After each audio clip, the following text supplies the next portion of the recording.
Assalamualaikum para sahabat. Salah satu di antara 7 pintu surga ada pada ibu. Jika ibu kita sudah tiada, maka tertutuplah salah satu pintu untuk kita. Selagi ibu kita masih ada, bahagiakanlah beliau. Salah satu yang mempersempit ridho Allah karena kita tidak berbakti kepada orang tua. Marilah sama-sama kita menyimak tausiah Ustadz Abdul Somad berikut ini tentang ibu, agar kita menyadari bagaimana susahnya seorang ibu mengandung, melahirkan, dan membesarkan kita.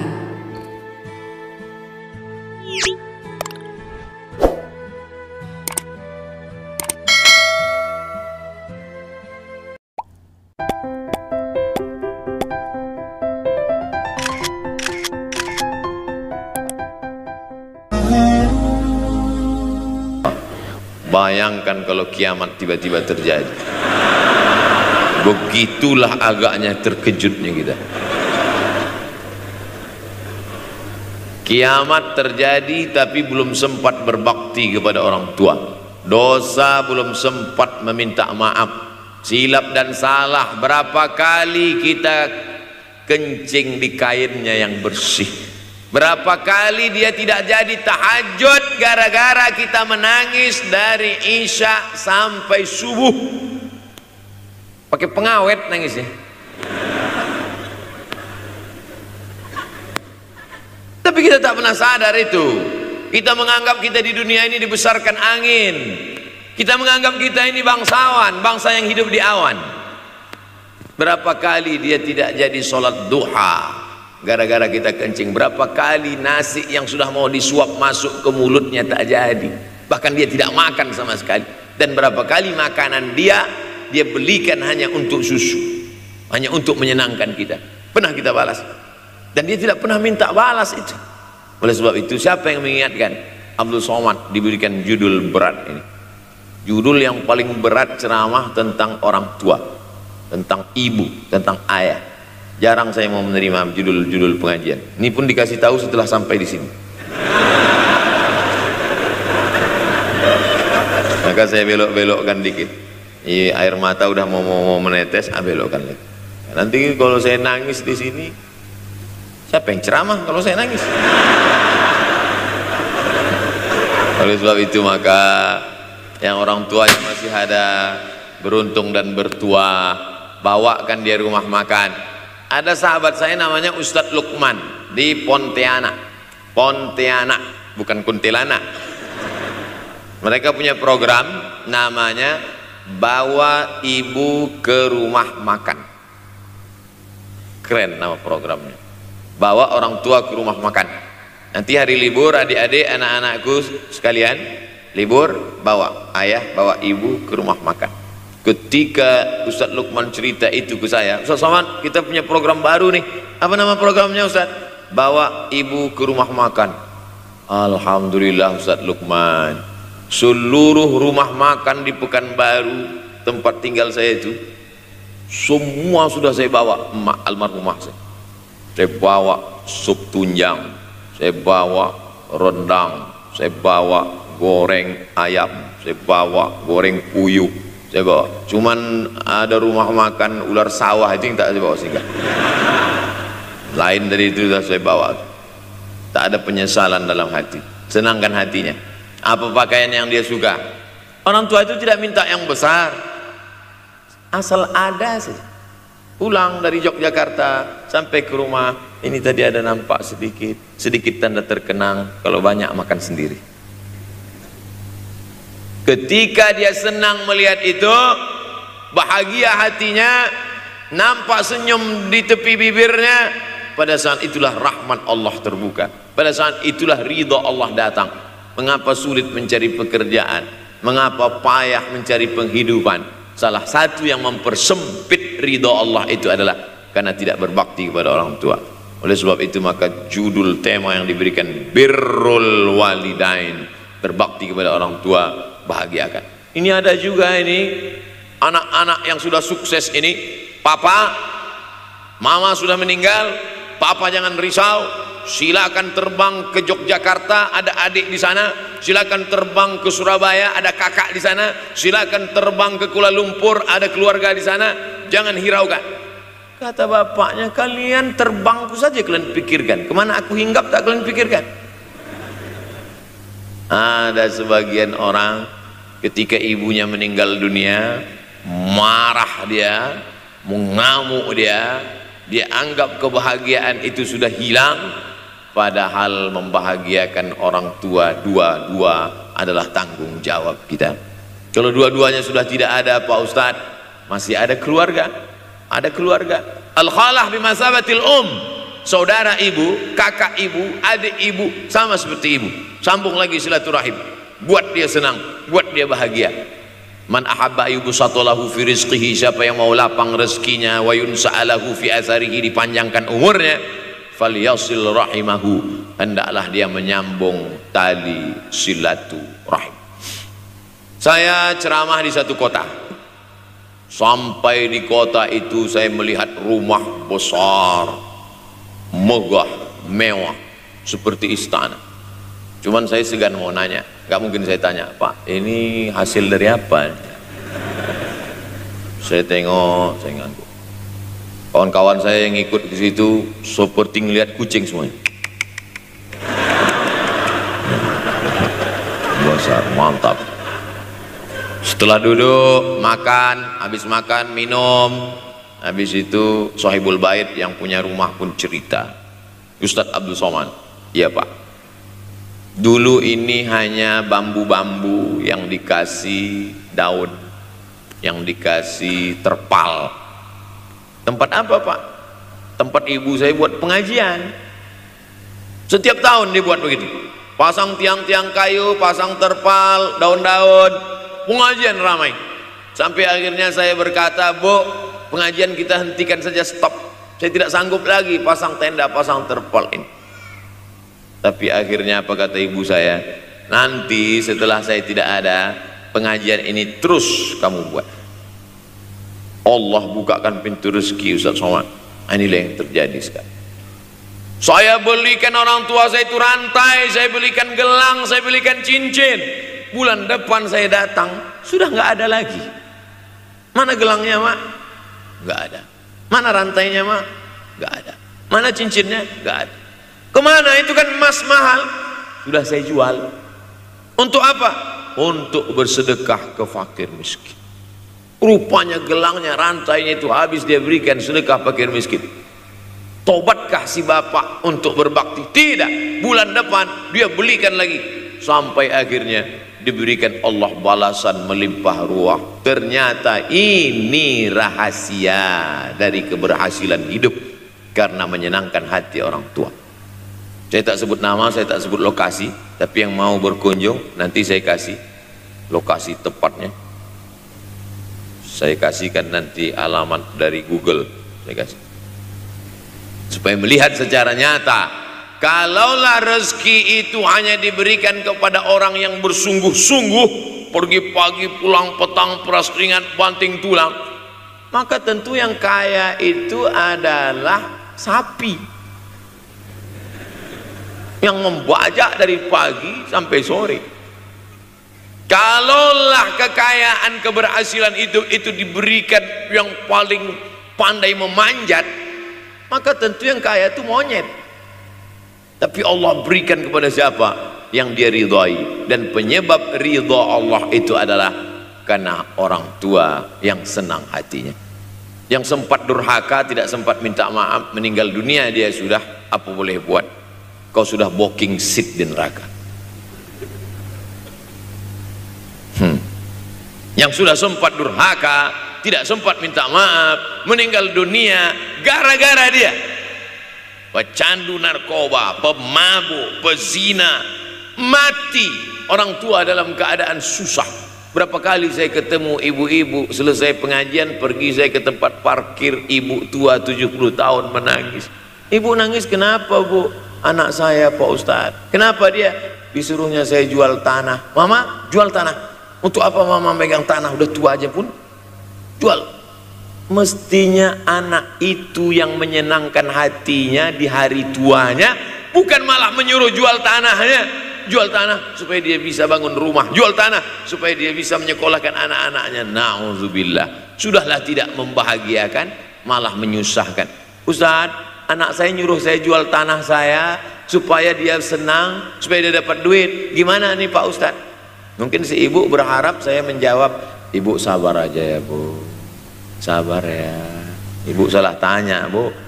Kalau mau sabar cari ustadz lain, ada spesialis sabar. Bukan saya. Begitu dia kasih tahu, anak saya maksa saya jual tanah saya, Pak Ustadz gimana? Mana alamat rumah anaknya? Mana? Saya mau datang. Mana? Anak durhaka, neraka jahanam tempat kau.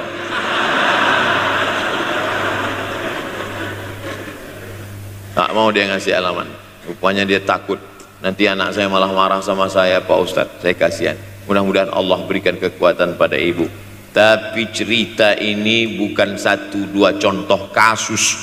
Ternyata zaman sanggup memperkarakan pengadilan hanya karena sebatang pohon kayu. Atau cuma saya yang dapat berita aja? Adik-adik ada juga dapat kiriman itu? Sanggup memperkarakan sebatang pohon kayu. Padahal kalau kau jual semua kebunmu itu, belum tentu dapat menebus. Datang seorang laki-laki mengadu kepada Nabi Muhammad SAW. Ya Rasulullah, ini bapak saya ini kurang ajar sekali.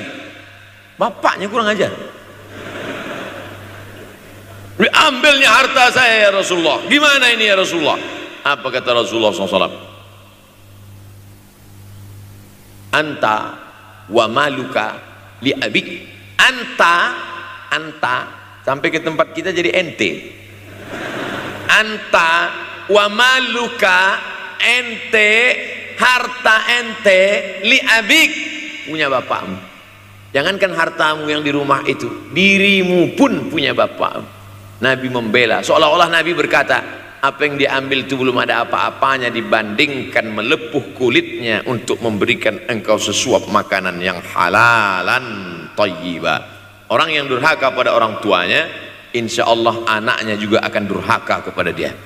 Oleh sebab itu maka jangan pernah durhaka. Kalau sempat durhaka lalu kemudian meninggal dunia dia Pak Ustadz, sudah meninggal pun tetap masih bisa berbakti. Pertama dengan doa, kedua dengan sodakoh. Kalau kebetulan rezeki banyak sodakoh. Kalau tidak ada rezeki melimpah, doa. Bangun malam, Rabbi firli wali walidayya warhamhuma kama Rabbi firli, ya Tuhanku ampunkan aku, wali walidayya, ibu dan ayahku, warhamhuma, sayangi mereka berdua, kama, sebagaimana rabbayani shaghira, sebagaimana mereka mendidik aku. Coba kita lihat susunan kalimatnya, seperti ada kekeliruan kalimat. Na'udzubillah, mana mungkin kalimat Allah keliru. Allah ingin menegur kita, sayangi mereka sebagaimana mereka mendidik aku. Mestinya kalimatnya kan tidak begitu, sayangi mereka sebagaimana mereka menyayangi aku.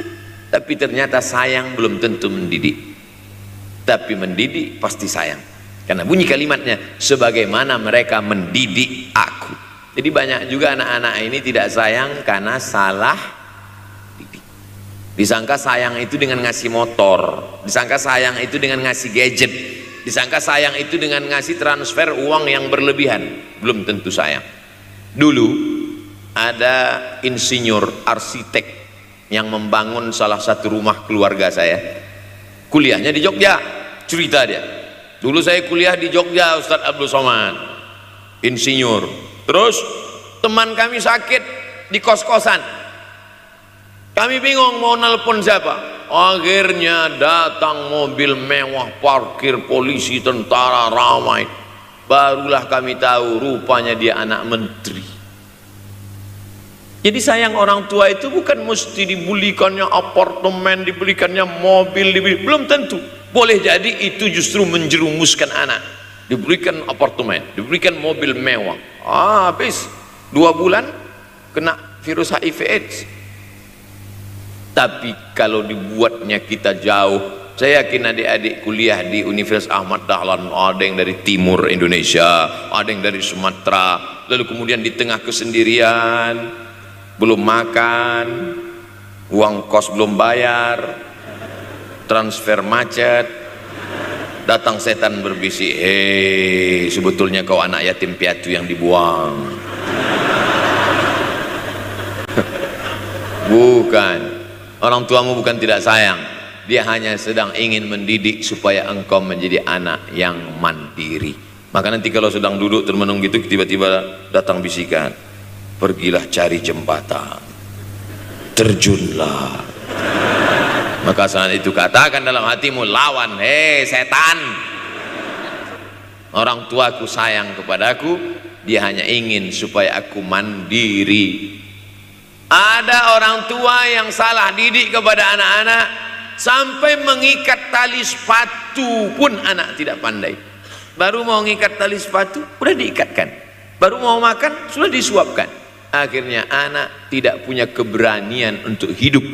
Harta dia punya, uang dia punya, materi dia ada, satu yang dia tidak punya, tidak ada mental. Tapi anak-anak, adik-adik Universitas Ahmad Dahlan adalah orang yang punya keberanian untuk hidup. Betul? Yang di hadapan saya ini, siapa yang tidak punya keberanian hidup? Ini yang jam 5:30 masih belum hidup lagi.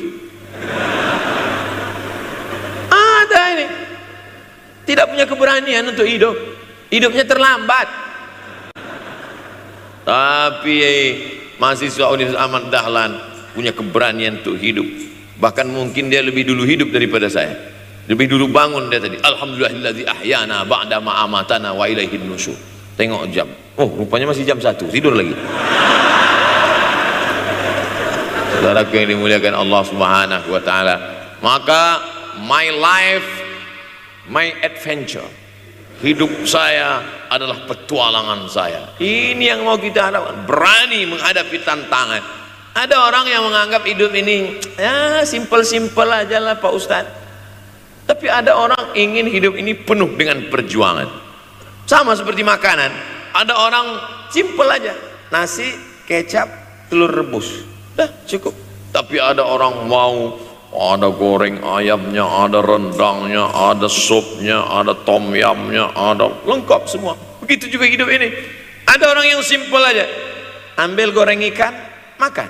Tapi ada satu lagi enggak, pergi naik mobil sampai ke tepi hutan, naik motor, habis itu nyewa speedboat sampai di tengah laut mancing, ujung-ujungnya ikan juga. Yang dia nikmati bukan ikannya, tapi yang dia nikmati adalah proses untuk mendapatkan ikannya. Paham? Itu enaknya ngomong sama mahasiswa. Coba kalau yang masyarakat biasa, kita udah capek cerita, selesai ada pertanyaan, Ustadz maksudnya tadi apa ya? Aduh, capek gitu. Saya terus terang kalau ceramah di depan mahasiswa ini bangkit semangat saya lagi. Ini sekarang rasa-rasa umur 24. Tapi begitu nanti sudah mulai agak jauh dari mahasiswa, balik 42 lagi. Nah, makanya saya senang kalau diundang ke kampus-kampus. Saya kalau di Jogja diundang di kampus terus, walaupun nggak semua nerima.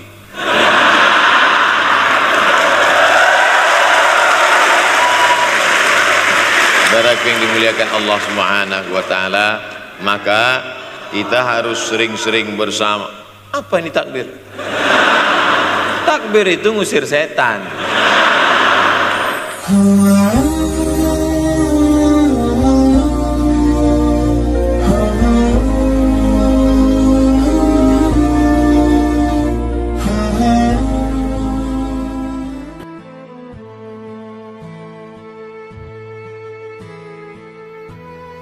Selama ini, seorang ibu selalu berkorban untuk kita, Sering beliau tidak tarawih, sering tidak sholat duha, karena kita menangis, merengek, dan mengencingin bajunya.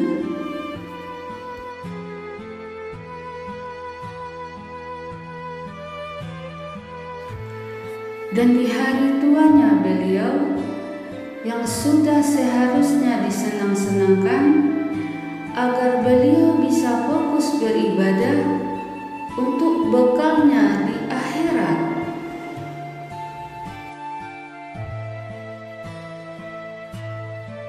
Tetapi faktanya, yang tadinya beliau hanya membantu-bantu,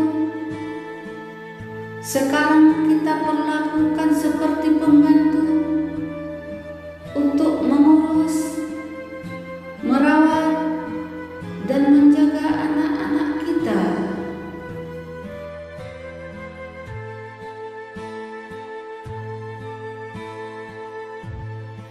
Marilah kita sama-sama mendengarkan kembali kelanjutan tausiah Ustadz Abdul Somad tentang ibu kita.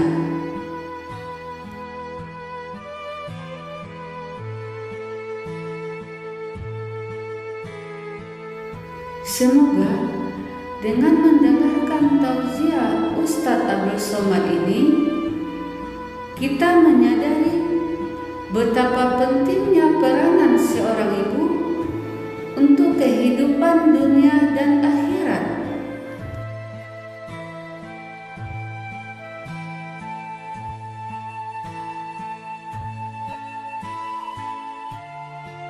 Datang seorang laki-laki, "Ya Rasulullah, izinkan aku mati syahid, karena orang yang mati syahid itu tidak akan merasakan sakratul maut illa kal qars, seperti cubitan pada tangan. Izinkan aku mati syahid, karena kalau aku mati syahid tidak akan ada azab kubur. Izinkan aku mati syahid, karena kalau aku mati syahid tidak akan ada hisab, langsung masuk surga." Nabi bertanya, "Alaka min ummin?" Ibumu masih hidup? Ibumu ada di rumah? Ya. "Ilzam rijlaiha fathammal jannah." Urus tapak kakinya, akan kau dapati surga di sana.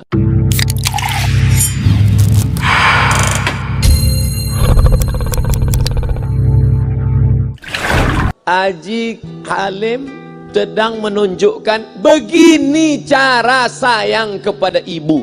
Wahai kalian yang tak menghormati ibu, yang menyepelekan ibu, yang merendahkan ibu. Malam ini lihat, beliau tidak ada ceramah, tidak ada tausiah, tapi langsung dibuat begini cara menghormati ibu. Ini sekarang banyak orang tak menghormati ibu. Berapa banyak ibu yang awalnya bantu-bantu, lama-lama jadi pembantu.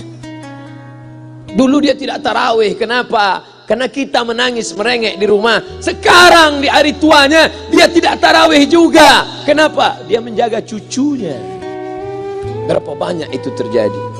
Jangan sampai. Dia tidak pernah menolak cucunya, dia sayang. Tapi kita yang berpikir, berapa kali dia tidak jadi sholat duha karena kita kencing di kaitnya. Berapa kali dia tidak tarawih karena kita menangis merengek sampai subuh datang. Berapa kali dia tidak iktikaf karena kita. Andai dia masih hidup hari ini, datang, belikan pakaian yang paling dia suka, belikan perhiasan kalau ada. Andai tidak cium tangannya. Tapi yang sudah meninggal dunia, jangan lupa kau doakan, Rabbil firli wali walidayya warhamhuma kama rabbayani shaghira. Berdoa pun kau tak mau, apalagi yang akan kau bawa menghadap Allah SWT. Meregang nyawa dia melahirkan engkau, 9 bulan 10 hari kau menumpang di perutnya, 2 tahun kau menyusu, melahirkan, menetes darahnya dalam badanmu. Andai kau gendong dia dari Palembang, jangan sebut Palembang lah Pak Ustaz, dari Pekanbaru Riau, kau gendong dia sampai ke Makkah, kembali lagi, belum tentu dapat menebus satu teriakannya saat melahirkanmu. Lalu apa yang bisa kau lakukan? Datang seorang ibu pergi ke tempat servis HP. "Nak, tolong anak lihatkan HP saya, rusak kayaknya." Dia periksa, "Ini enggak rusak, Bu." Terus, "Memang anak ibu enggak nelpon." "Kenapa kau tidak telepon?" Datang dia ke rumah anaknya, "Nak, ibu enggak ada uang mau buka puasa, bisa minjam 100.000? Apa kata si anak? "Sebentar ya Ma, aku tanya istriku dulu." "Ini Ustaz dapat dari mana?" "Ada yang kirim WA grup." jadikan ibumu seperti raja, maka rezekimu akan diberikan Allah seperti rezeki raja-raja. Bukan hadis, dapat dari grup WA. Ini ibu minta terus sholat tarawih, tapi sang anak sudah tidak bisa. Aku mau hentikan saja sholat tarawih ini, karena mau buat tenda ini tidak bisa, tiangnya bambu, sudah bocor. Kita stop saja sholat tarawih bersama ini. Apa kata si ibu? Buatlah sholat tarawih terus, nanti Allah akan berikan engkau gedung yang besar. Dengan gedung besar itu kau akan tetap sholat tarawih. Mana gedung besar itu? Inilah dia gedung besar. Langsung dikabulkan Allah Subhanahu wa ta'ala. Karena setelah Allah langsung orang tua. Wa qadha rabbuka alla ta'budu illa iyyah. Allah sudah wajibkan engkau menyembah Allah. Setelah Allah, wa bil walidaini ihsana. Kedua orang tua. Jangan kau lawan ibumu. Anak-anakku, jangan kau lawan ibumu. Karena kau lawan ibumu, kau tak pernah mencium kebahagiaan. Walaupun hartamu banyak, kau akan berenang dalam air mata penderitaan sampai kematian datang. Ada pezina hidup di dunia senang, ada pecandu narkoba hidup di dunia senang, tapi orang yang durhaka tetap dapat dosanya dibalas Allah di akhirat. Di dunia coba dapat. Ustaz, kalau di akhirat dapat, di dunia dapat, untuk apa lagi di dunia? Yang di dunia itu DP-nya. Nanti di akhirat akan kau dapatkan cashnya. Oleh sebab itu jangan main-main dengan ibu. Datang seorang laki-laki, ya Rasulullah, izinkan aku mati syahid. Karena orang yang mati syahid itu tidak akan merasakan sakratul maut illa kal qars, seperti cubitan pada tangan. Izinkan aku mati syahid, karena kalau aku mati syahid tidak akan ada azab kubur. Izinkan aku mati syahid, karena kalau aku mati syahid tidak akan ada hisab, langsung masuk surga. Nabi bertanya, alaka min ummin, ibumu masih hidup? Ibumu ada di rumah? Ya.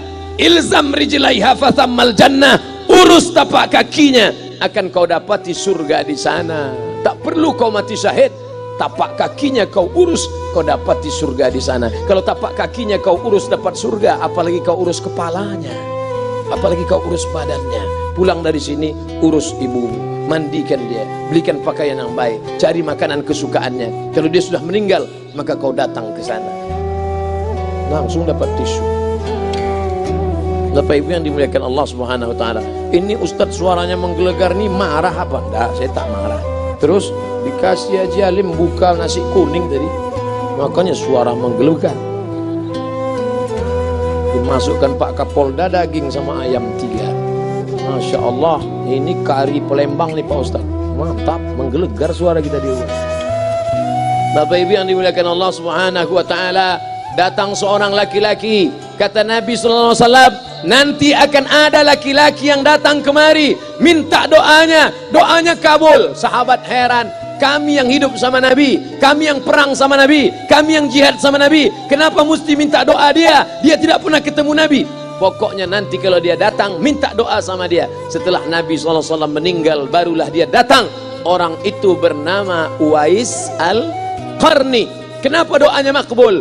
Dia merawat ibunya. Kalau ibumu kau rawat, doamu dikabulkan Allah Subhanahu wa ta'ala. Apa yang kita lihat malam ini adalah buah bakti kepada seorang ibu. Ya Rasulullah, man ahaqqun nas bi husni sahabati, siapa yang paling layak mendapatkan baktiku? Ummuka. Siapa lagi? Ummuka. Siapa lagi? Ummuka. Ibumu, ibumu, ibumu. Summa man, siapa lagi? Abuka. Kami Ustadz Jenderal Bintang 5, alim ulama, kami hanya dapat 1, sedangkan kalian ibu dapat 3. Ibumu, ibumu, ibumu. Kenapa ibu dapat 3? Karena ibu bisa melakukan 3. Ibu mengandung, ibu melahirkan, ibu menyusukan. Kalau bapak mau dapat 3, coba yang 3. Pulang dari sini, pergi ke tempat jual kelapa muda, beli 1. Jangan dibelah, ikat di perut 9 bulan 10 hari. Kalau mau merasakan melahirkan, pulang dari sini, pergi ke tempat jual mangga, telan bulat-bulat, keluarkan bulat-bulat. Emang enak jadi perempuan. Mereka luar biasa. Tanya ibumu, berapa kali dia meninggalkan puasa Ramadan? Saat mengandung engkau, 30 hari dia tak puasa. Saat menyusukan tahun pertama, 30 hari dia tak puasa. Saat menyusukan tahun kedua, 30 hari dia tak puasa. Saat dia mau ganti qadha tahun berikutnya, adik mau menyusul. Hari ini dia belum mengqadha puasanya, dia terhutang di hadapan Allah. Lalu apa yang bisa kau lakukan? Malam ini betul-betul disadarkan. Alhamdulillah, ibu saya masih hidup, umurnya 70 tahun. Saya akan pulang dari kajian malam ini. Nampaknya malam ini saya yang ceramah, saya yang tausiah, tapi saya mengambil pelajaran. Pulang dari sini saya akan lebih sayang pada emak saya. Saya lebih cinta kepada ibu saya. Saya malu, saya hanya pandai berceramah, berkata, tapi orang sudah mengamalkannya langsung. Haji Halim membelikan gelang ibunya 2 kali sampai 4 kali setahun. Gelang cincin sudah dibelikan 2 bulan, hilang. Kemana? Ada orang susah tadi aku kasih. Ternyata itu yang membuat rezeki melimpah ruah. Maka rezeki buah yang sudah matang harus kita joloknya dengan apa? Dengan berbakti kepada ibu. Bapak ibu yang dimuliakan Allah, saudara-saudaraku yang dimuliakan Allah Subhanahu wa taala. Ibu ini luar biasa. Sampai ibu, Ustaz jangan nunjuk pakai tangan kiri lah. Oke, pakai kanan. Ibu, andai ngomong ibu salah, tetap dikabulkan Allah Subhanahu wa taala. Ada seorang ibu memanggil anaknya, "Ya Juraij, wahai Juraij." Anaknya sedang beribadah. Ibadah pada Allah atau nyambut ucapan ibu? Allah lebih mulia, dia diam. "Ya Juraij." Dia tetap diam. "Ya Juraij." Dia tetap diam. Dia tidak jawab seruan ibunya. Sampai akhirnya ibunya berkata, apa kata ibunya? "Allahumma la tumitshu hatta turihi wujuhal mumisat." Jangan matikan Juraij sebelum matanya melihat wanita, maaf, tunasusila. Jangan matikan Juraij sebelum matanya melihat wanita tunasusila, WTS PSK, orang nakal, orang jahat. Tidak mungkin ahli ibadah matanya melihat orang jahat, tapi takdir berkata lain. Tak lama setelah ucapan sang ibu, ada seorang WTS PSK hamil, tidak diketahui suaminya, ditangkap, ditanya, "Siapa yang menghamilimu?" Apa kata si perempuan? "Yang menghamiliku adalah Juraij." Sampai Juraij ketika difitnah, perempuan wanita susila itu ditanya, "Siapa yang menghamilimu?" Ternyata dia berkata, "Juraij." Akhirnya mereka menangkap Juraij. "Juraij, ternyata engkau selama ini pura-pura saja menjadi pelaku ibadah. Engkau ternyata sudah menghamili perempuan ini." Mereka menghancurkan tempat ibadah Juraij. Tapi kemudian Juraij sabar. Dia katakan, "Nanti tunggu anak itu lahir, kalian baru tahu." Setelah tak lama anak itu pun lahir. Dan mereka bertanya kepada anak kecil yang belum bisa bicara, "Ya gulam, wahai anak kecil, man abuka?" Who is your father? Siapa bapakmu? Hai anak kecil, siapa bapakmu? Juraij menusuk pusar anak itu dengan telunjuknya. Dia mau tunjukkan kepada orang ramai bahwa dia tidak salah, dia tidak pezina, dia tidak melakukan perbuatan dosa. "Ya gulam, hai anak kecil, man abuka?" Siapa bapakmu? Apa kata anak kecil itu? Cowboy. Sapi. Boy, penjaga sapi.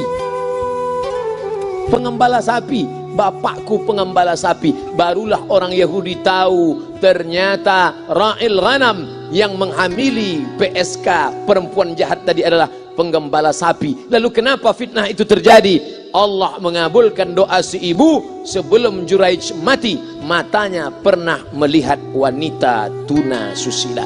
Oleh sebab itu ibu jangan sampai kalau marah sama anak memanggil anak dengan kata-kata yang tak baik. Setan, hantu. Kalaupun marah panggil dia, calon wali kota, sini sebentar.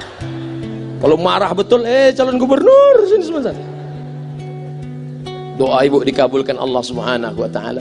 Saya setahun setiap bulan Februari ceramah di Kuala Lumpur seminggu. Kuala Lumpur, Selangor, Sarawak, Kuching, kemudian Malaka, Ipoh, Negeri Sembilan. Ketika saya tausiah datang ibu-ibu makcik Malaysia. "Assalamualaikum." "Waalaikumsalam." "Ustaz Somad?" "Ya." "Saya nak jumpa dengan emak Ustaz." "Loh, ngapa jumpa emak saya?" "Jumpa saya lah." "Ustaz pasti dididik oleh seorang ibu. Saya ingin jumpa ibu Ustaz." Saya sangka dia mau jumpa saya. Ternyata ibu di tengah para habaib, diambil diri seorang profesor, dibalik diri seorang gubernur, wali kota, kapolda. Di dalam diri mereka ini adalah orang-orang luar biasa tapi dilahirkan oleh perempuan-perempuan yang super luar biasa. Betul? Mereka ini semua dibesarkan perempuan. Makanya ada ungkapan al-jannatu tahta aqdamil ummahat, surga di bawah telapak kaki ibu. Tapi ada yang mengatakan itu dulu Pak Ustadz, sekarang sudah berubah, surga di bawah telapak kaki babysitter. Karena banyak yang menitipkan anaknya kepada penitipan anak. Jangan Bu, walaupun kau wanita karir, tidak seberapa itu, tidak dapat kau tebus kehilangan masa-masa manja mereka dengan pendidikan. Ini banyak ibu-ibu sekarang sudah tidak lagi mengurus anaknya. Padahal 6 tahun pertama, the golden age, usia emas, ibu harus ikat hubungan emosional dengan anak. 2 tahun pertama, susukan. 2 tahun kedua, lompat-lompat, lari-lari, lucu-lucu. 2 tahun ketiga, mulai menghafal surat-surat pendek. Umur 7 tahun, baru dia sholat. Begitu. Sekarang banyak. 2 tahun pertama, dia titipkan ke Al-Baqarah, sapi betina. 2 tahun kedua, dia titipkan ke PAUD dan BUUD. 2 tahun ketiga, dia titipkan ke TK. Akhirnya anak putus kontak. Setelah anak remaja, baru ibunya nanya, Ustadz, kenapa anak saya lebih mau curhat sama pacarnya daripada sama saya? Karena anak sudah lost contact, putus hubungan dengan ibu. Itulah yang dulu dikejar dengan wanita karir. Pergi pagi, pulang petang, peras keringat, banting tulang, tunggang langgang, lintang pukang. Tak dapat kau tebus dengan apapun. Oleh sebab itu, kalau kau sayang kepada mereka, besarkan mereka. Nanti setelah dia SMP, kau tetap bisa berkarir, tetap bisa apapun. Tapi usia emas ini tetap jaga mereka. Di balik anak-anak yang luar biasa, ada ibu yang luar biasa. Di mana letak ibu luar biasa itu? Inilah dia, ibu-ibu semua, insya Allah. Amin.